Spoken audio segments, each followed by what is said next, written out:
Here we go. So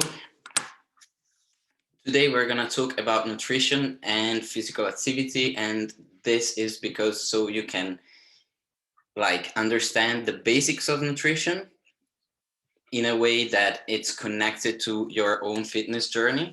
And we're gonna just talk about the things that you need to be aware of and that are most important at the level that we are at. So it's much more complicated. It's absolutely it would absolutely take us too long time to kind of go into all the details, but here you get basically all that you need to achieve the goals that you have in the easiest way possible, let's say. So it has to be easy for you to understand. And if you have any questions, you can ask, of course, at the end. And for those of you that are watching the replay of this for the first time, you know you can always write to me or comment or post a question in the group, and I'll get back to you, of course, as soon as possible. So when we talk about nutrition, we talk about several different aspects of a person's life, and it's about food, it's about our relationship with food, it's about how food connects with us and how it helps us going through daily tasks. If we just start from the very basics, here we have the concept of calories. Is just a way to define energy that is in food and goes to our body. So everything that you need to know is when you hear something or someone or you read something about calories, it just means energy that you eat that is in food and you eat with food, and that goes directly to your body and helps your body and you, of course, go through your day, right? So there's three main concepts that are calorie maintenance, also called TDEE, total daily energy expenditure, calorie surplus, and calorie deficit. Everybody that is here in the program has some kind of goal that they want to reach. And based on the goal, we're gonna need to talk about calories maintenance, surplus, or deficit.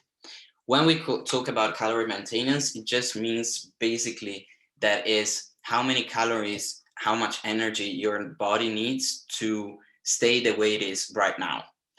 So you have, for example, let's say that I am 170 centimeters tall and I weigh 67 kilos at the moment.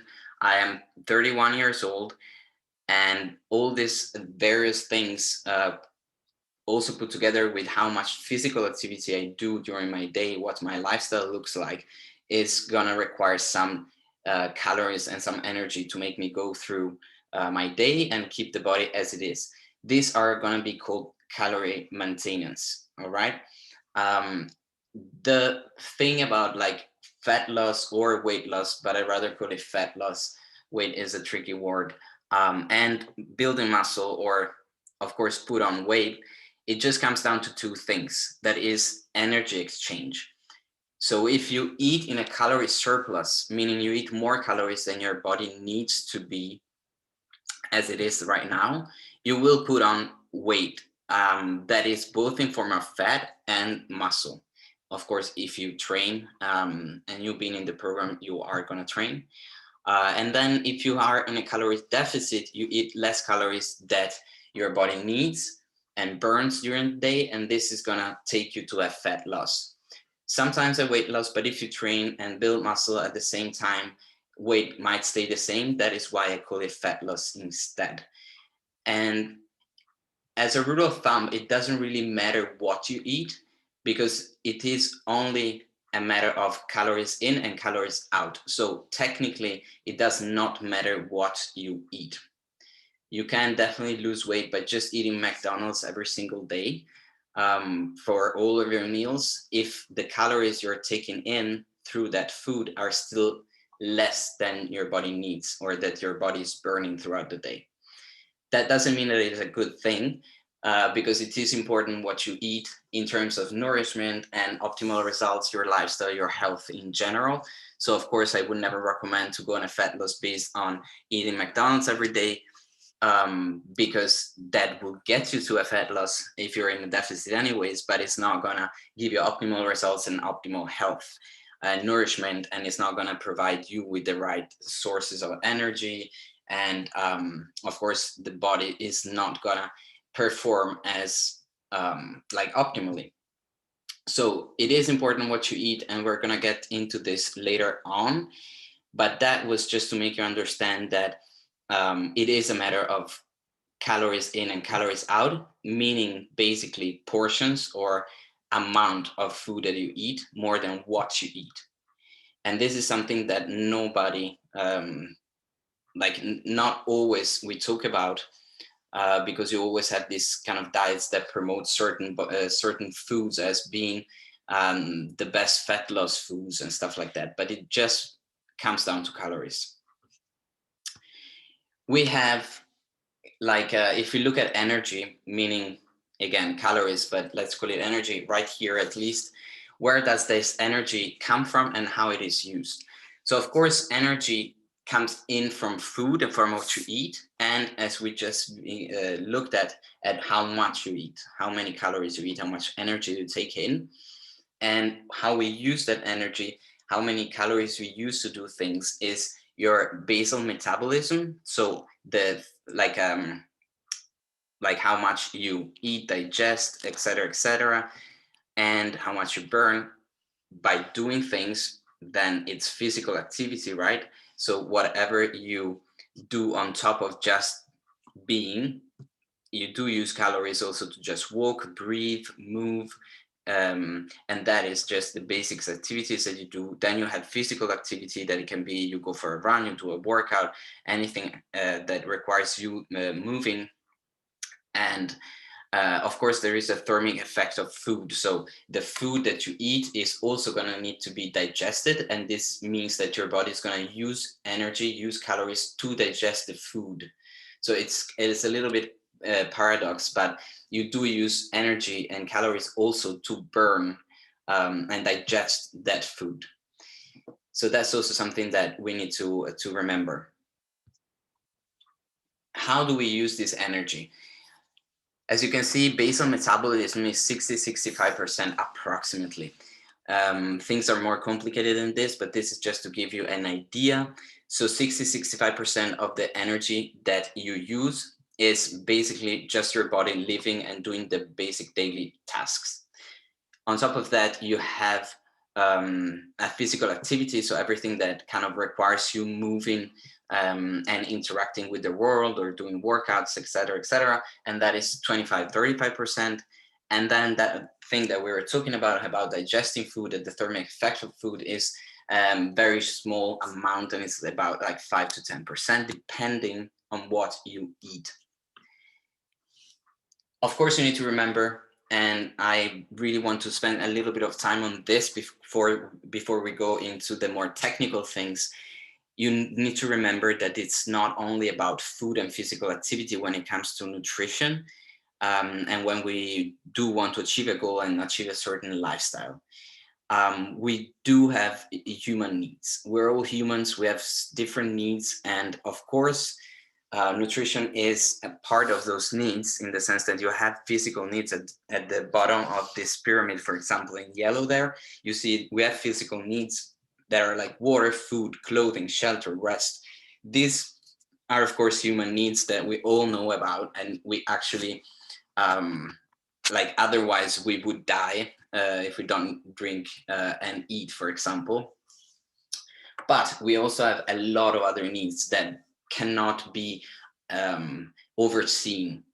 We need safety and security needs, so you have to be free, be free from danger, and this can be both like invisible dangers or like a mental kind of danger in a way.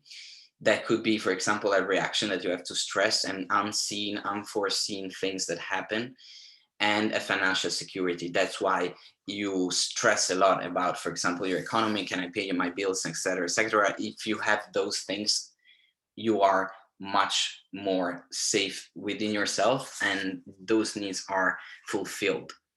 Of course, we all need love and acceptance, so we need affection. We're not an island, so we do need to get attention from people, to get love from people, and approval. That's basics. That's nobody in this world cannot live without those things as well, to a higher level. Of course, you can survive, but you do want more. You do need these things to function. Yeah, to function. That's the thing. Then you have esteem needs. So you have self-respect and respect from others.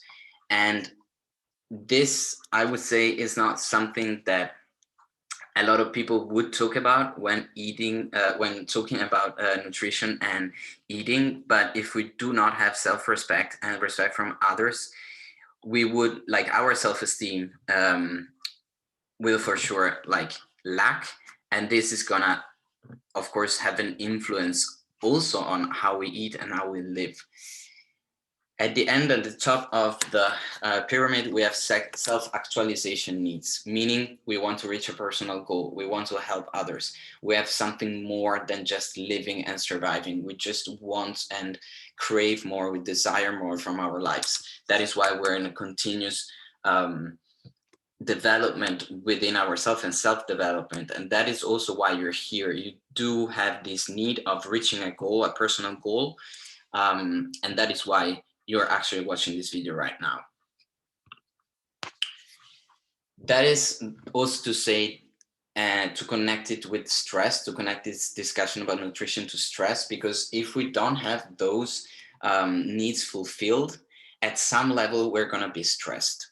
And a lot of different things can influence and have an impact on how we metabolize food, how we digest food, how we our relationship with food.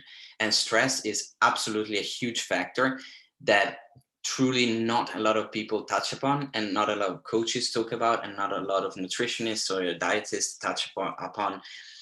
It's coming more and more, but it's still something that is considered a bit not scientific, or research is at this beginning. And at least outside, in the outside world, in the media and on the internet, when you read about diets, it's all about what you eat, how much you eat, restrict yourself here, don't eat sugar, don't eat carbs. And at some point, this is also gonna get you stressed. It's not a sustainable way of seeing nutrition and food and our relationship with food. So why is stress a huge factor? Our body has a response to stress. So it has the things you see here in the picture right here. You see that you have physical responses to stress, and there's a lot of different responses, and some people experience some of them, some people experience all of them. It's of course from person to person, but stress really kind of works on our body physically, physiologically, and not only on our mind. So like body and mind work together, and they kind of either help each other or destroy each other, or just they don't cooperate. And if your stress level is very, very high, your body's not going to react to food, it's not going to react to digestion, it's not going to react to nourishment in the same way. And for example, if you take people that are on a fat loss journey, at some point, being on restrictive diet rules, or not being able to enjoy life, just being in this kind of constant, just checking their weight all the time, checking their measurements all the time, this can cause stress. And at some point, they're going to stop losing fat and losing weight, because stress is kind of telling the body that we're in a very like dangerous situation right here, and it's gonna like touch upon a lot of different things, physiological things in our body that kind of stops that fat loss. So that is why it's incredibly important. And I actually do have a client, to give you an example, that was very stressed about, or negative, during his previous journey, like fitness journey he was on. And this just completely destroyed his relationship with food, how he was eating, how he was living, and his view of reaching that result. it wasn't seeing many results, and it was having basically a horrible life situation, a horrible situation with himself and others because of this stress. Once we worked and removed that stress, results start coming, not only in his mindset and in his mind, which is for me one of the most important things, but also in the body. So it's absolutely pivotal to talk about stress when talk about nutrition and whatever goal you have, fitness goal you have. If we move on, what is that diet and nutrition can do for you? Well, of course, we're talking about something that is much more than food. And I really, really want to stress this point. You will get permanent results only if you act upon awareness and knowledge and not on restrictions and rigidity. So when that is also like, and we're gonna get to that, why diet plans are something I kind of struggle with and do not recommend for everyone.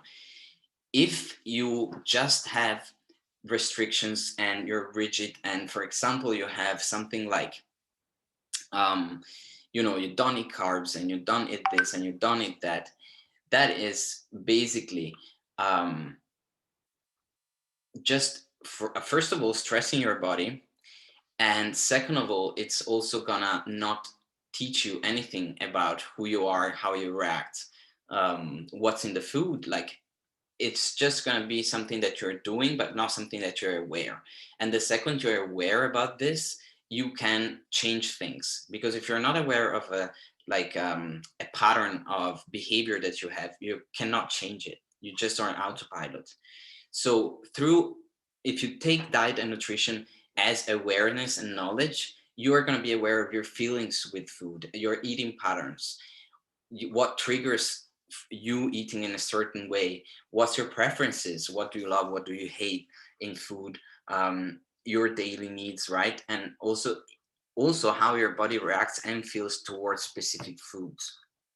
And that just makes you realize what works for you. So what kind of diet, let's call it, you should be on, or what kind of approach you should um, kind of start taking to reach your result. Another important thing here, apart from calories, is the concept of macronutrients. Macronutrients, that I usually people call macros, are what like our food is made of. So they're essential nutrients that, of course, are needed to make your body function perfectly. So macronutrients provide us with energy in the form of calories, and of course, different macros do different things, right? So if you have your macros that are carbohydrates, protein, and fats, if you analyze them and see what they do, so carbohydrates, they're immediate source of energy. They are your fuel, and they're used as the immediate source of energy, okay? So when you need to, for example, to work out, it's good to have some kind of carbohydrates, because during the workout, you're going to use that as source of energy. And of course, you're going to perform better. Then we have protein, and protein kind of work on growth and repair. And that includes muscle building. That's why protein is known for like, everybody knows protein from the bodybuilding world, where they say eat a lot of protein so you build huge muscles. Doesn't really work like that, but of course they do work on growth and repair, especially the muscles, but they're also used in a lot of other different things, like enzyme production and hormone production and the immune system. So they're still a very much important part, on top of being a muscle builder. Then we have fats that are our storage of energy. So they're like energy that is gonna use after we use the energy that we taken in from carbohydrates. But they're also very important because of they work with hormones. They produce hormones, and they transport vitamins to the body. and they work on the membranes of cells in the body. So absolutely important to also have fats in your diet. And these three things are in every food.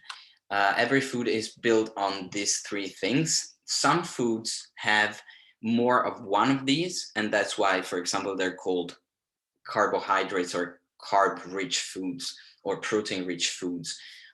So you have, if you say, like, for example, pasta, everybody will just call it a carbohydrate. And that is because it's very rich in carbohydrates compared to protein and fats. If you say meat, then you know that it's mostly protein, is protein rich. Doesn't mean it doesn't contain a little bit of carbs or a little bit of fats.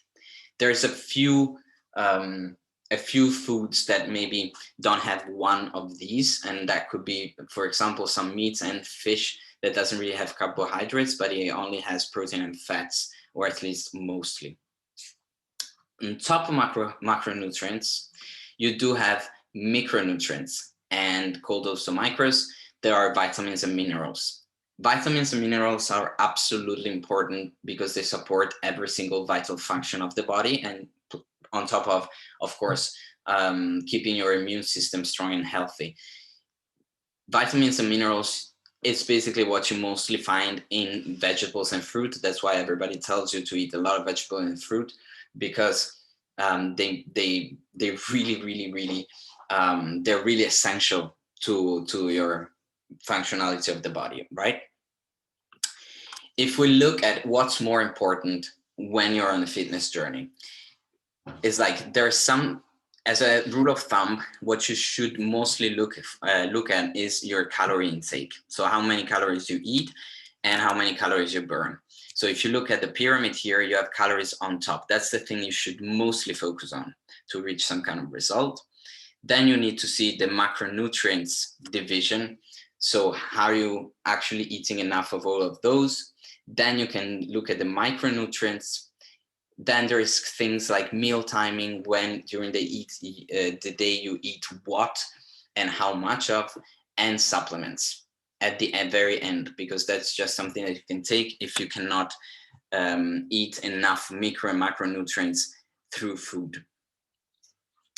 And then, of course, what we were talking about, what are rich foods. So for example, you have protein here, and you have some kind of an idea of what kind of foods have protein, what kind of foods are carbohydrates, and what foods are mostly fat. If you see here, carbohydrates is divided in two, and it's because fruits and vegetables are actually carbohydrates, but they're a little bit a category by themselves because they are very much low in calories compared to normal, let's call it normal carbohydrates. So even if they're carbohydrates, they're considered very low calorie foods. Therefore, they're not seen as the bad carbohydrates. Then we come to diet plans. That's what I was touching upon before. You have diet plans, right? Everybody talks about being on a diet and following diet plans. People, when they call me, they ask, do you make a diet plan? And what are the pros and cons on diet plans? It really depends on who you are. If you had an eating disorder or are prone to be very controlling with food, or have any kind of issue, like feeling, you have strong feelings about food of some kind, then probably it's not a good idea to have a diet plan. If you're not scared and you just want something easy, you don't have any feelings, you're like balanced, you have a balanced relationship with food, then diet plans could be just something that makes your life easier. But there's, in my perspective, more cons than pros. That's why I usually don't work with diet plans. And the pros could be that they're already made, they're easy. You look what you need to eat for that day, it's there, you just make it, that's it. So it's like not time consuming in that way, because you don't need to think yourself how you're eating and what to eat. And of course, they're very like scientifically based on how many calories you're eating and the division about macros and micros. And that makes it easier. Again, that's the pros, right? if you look at the cons, for me, and I would say for many people, is that they're controlling. So you can't really choose yourself what to eat, and they restrict you that way in your free will, and you're deciding yourself what to eat and what you like, um, or what you really wanted at that moment, right? So you just eat based on what another person wrote down for you. Then you do not take into account your other needs. For example, you really want a piece of chocolate, you cannot because it's not on your diet plan. So it doesn't really take other needs into account, meaning food is also kind of like it fulfills some kind of feeling we have. And that is like, I imagine that many of you have this feeling when they're sad, they just want to eat some, let's call it junk food or chocolate or candies or chips, because it's like a comfort food, right? And a diet plan is not gonna kind of understand that. It's just something written on paper. It's not gonna change. So it doesn't really take care of your other human needs. This is not a positive thing, in my opinion. Then another thing is that they're not sustainable, in the sense that you can work with the diet plan for some time, but you're going to hate it at some point, and you cannot stick to eating the same exact 3, 4, 5, 10 dishes food for a longer period of time. If you're good, you can of course run with the diet plan for like 3, 6 months, maybe even a year if you're like very strong-willed. But they're not very sustainable. You cannot run on a specific diet plans and restricted diet plans plan for a longer period of time.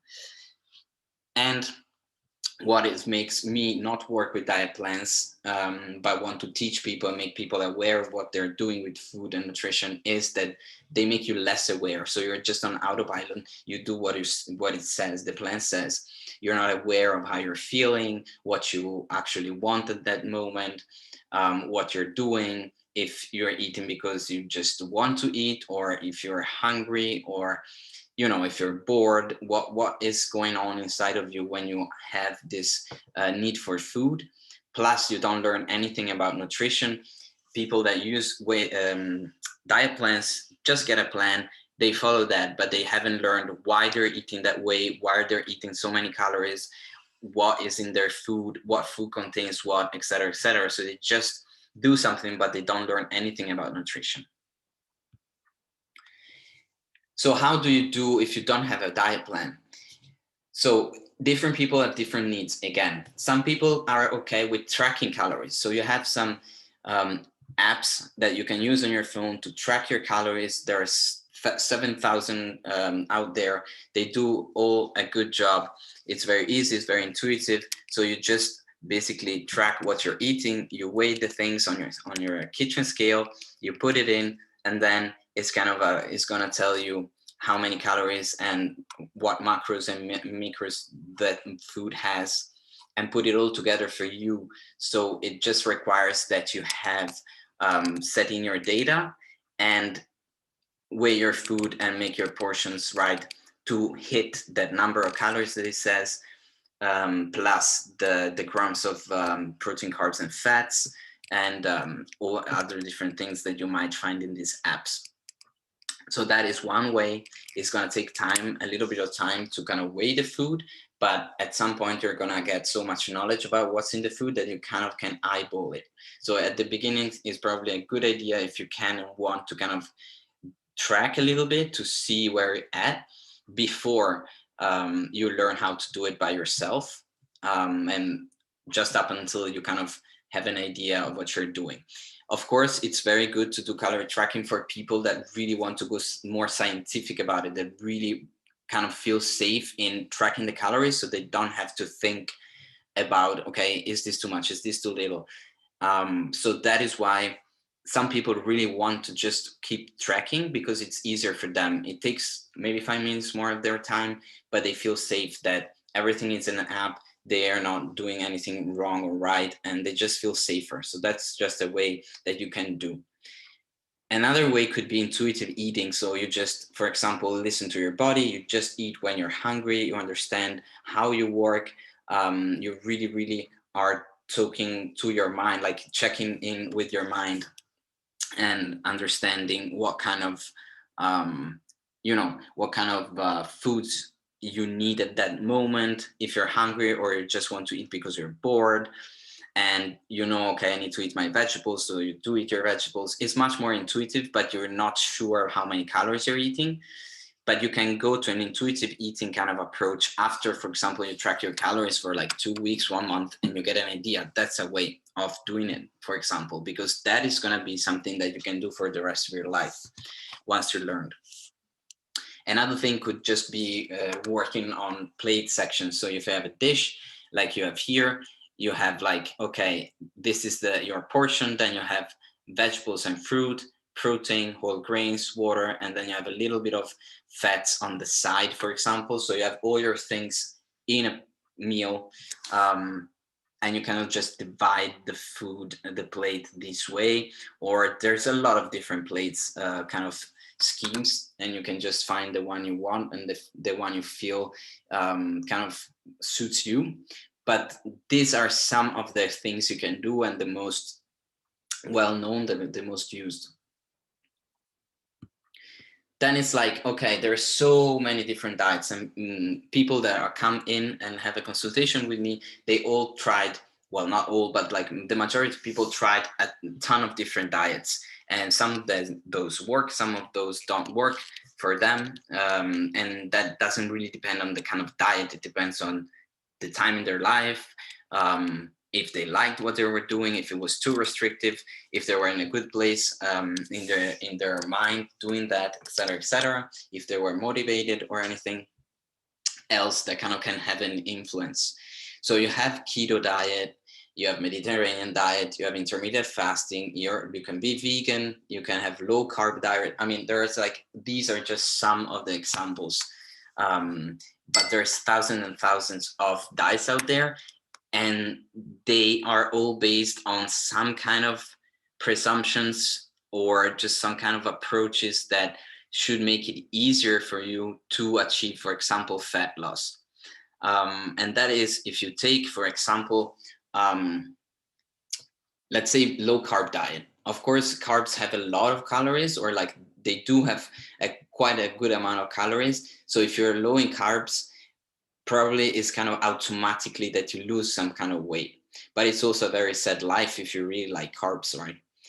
Vegan, that can be something that you go for like animal rights or health concerns or climate concerns, and that is just like a lifestyle, I would say, almost, which which can help you, and that just comes from your own preferences and what you believe is right. There is nothing wrong with any of these diets, but some of these are like mostly restrictive, kind of, they want to teach you the truth diets, and some others are just approaches. So you have being vegan is just a lifestyle, I would say. It's not a like diet.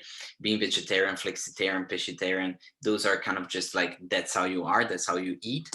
You have some things that are approaches, for example, intermittent fasting, where you just like fast for some hours and only eat between, let's say, a window of 8 hours between, let's say, 12 like noon to 8 p.m. And that is what things are kind of what's going on, right? So all the talk about basically dieting is also talk about what others and the media kind of push towards us. This list that I put here is just something that comes from the media, and a lot of times it's like dangerous to just have this very, very restrictive way of seeing things. And why? Because the principles are exactly the same. The principles are exactly the same. Everything that we've been talking about the macronutrients, the micronutrients, calorie intake, everything works for everyone.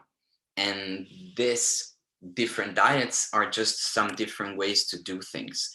But if you're on a keto diet and you eat more calories than you're burning, you're still gonna put on weight.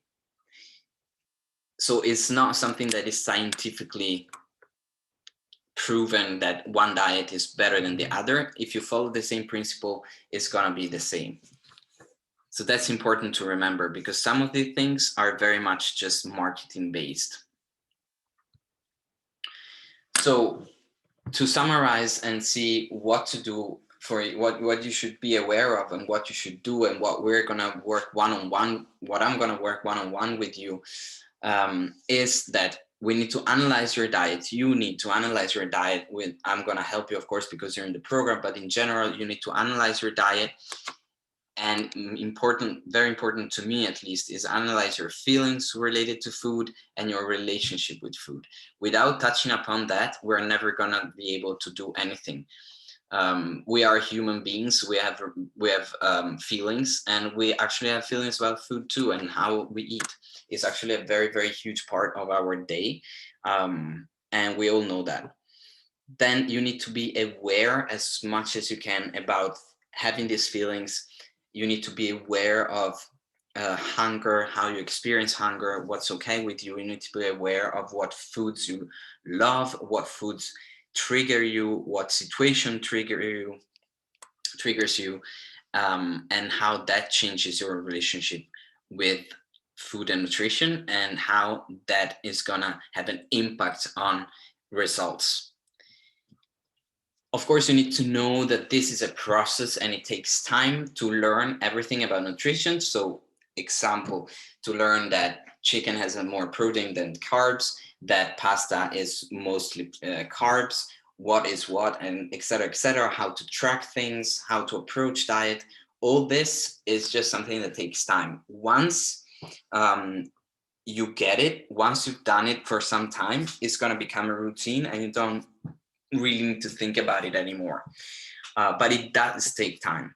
So you need to, if you want to kind of have this way of not having a diet plan, but learning and being there with your mind around this nutrition topic during your day, then you need to know that it does take some time.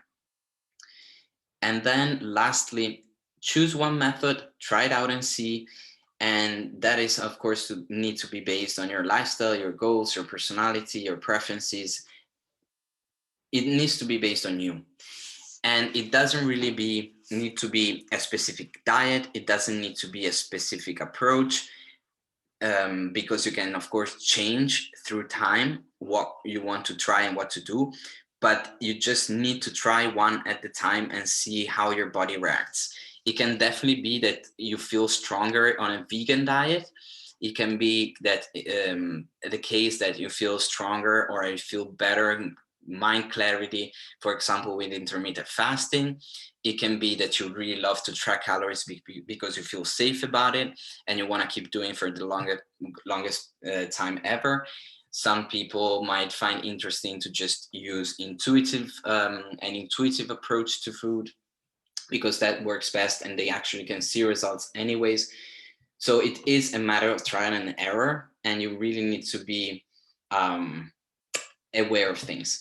So this lesson, this introduction, where we've been going through calories, we've been going through what macros and micros are, what impact do they have on our body, of course, how to approach how we eat, and what diet plans can or cannot do for you, what kind of diets are out there, and this part of what you can do for yourself.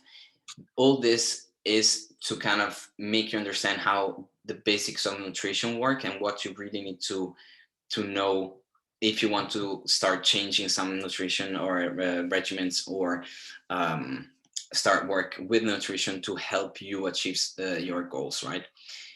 After this introduction, either with this introduction right here, this presentation, or with the ebooks and everything, the material you can get in the Facebook group or that I sent you via email, you will need to, of course, we will need to work specifically one-on-one to what are you gonna choose, what's we see is best for you, what we should try, how we should measure, how does it look like for you. So that's why I need you to know the basics before I can start talking to you about macros and micros and calories and how to approach it and what kind of diets you can try or what kind of approaches you can try and how do you feel. So this was the workshop that we did with other clients, and you are watching the replay, and this is the workshop that is included in your plan, and I really need you to understand this part before we can go in and really work one-on-one with your own program and your own nutrition journey.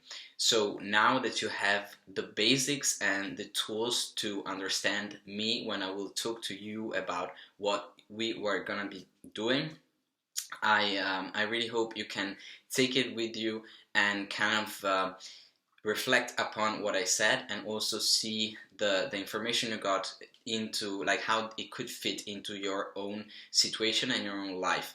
So please make sure that you kind of take some notes or write down the things you got out of it and the questions you have, because we're gonna go and analyze those and answer those and make a plan of action in our one-on-one coaching calls throughout the program and the period of time we are gonna be working together. So thank you very much for watching, and I see you in the next video or in the next call. Bye.